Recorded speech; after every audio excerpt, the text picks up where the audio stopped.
Prime Minister Narendra Modi arrives in Canada to take part in the G7 summit.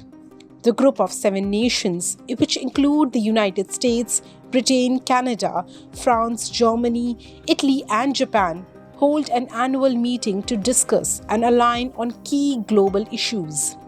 The summit will conclude on Tuesday, June 17. Who all are attending G7 summit? In addition to the G7 leaders, the summit will be attended by the top officials from the European Union and leaders from several non-G7 countries.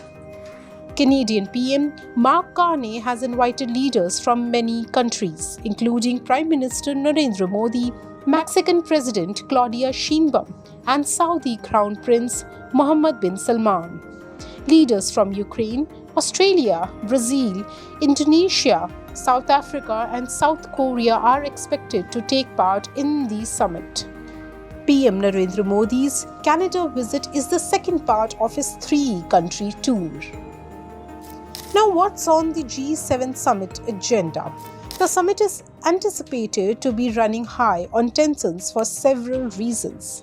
First of all is Iran-Israel war.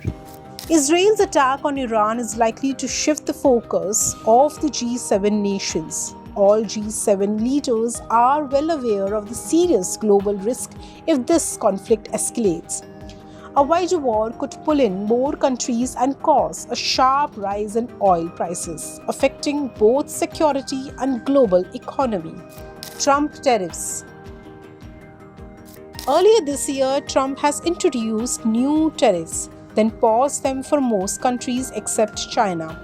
The US and China have since reached a deal. Naturally, tariffs are going to be the major point of discussion amid the nations. Canada-US standoff. In May, Trump joked that Canada should become the 51st US state.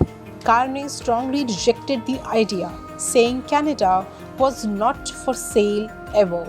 The discussion could likely escalate if the matter is discussed at the summit again. Russia-Ukraine war. A major point of discussion at the summit will be the war in Ukraine and uncertainty around Donald Trump's shifting position on Russia. The most G7 nations backing Ukraine, many leaders are expected to push for stronger efforts to get Russian President Vladimir Putin to agree to peace talks. European countries believe that weakening Russia's economy is one way to bring it to the negotiating table. During the summit, Ukraine supporters are likely to call for lowering the global price paid for Russian oil and pushing through a stronger set of economic sanctions.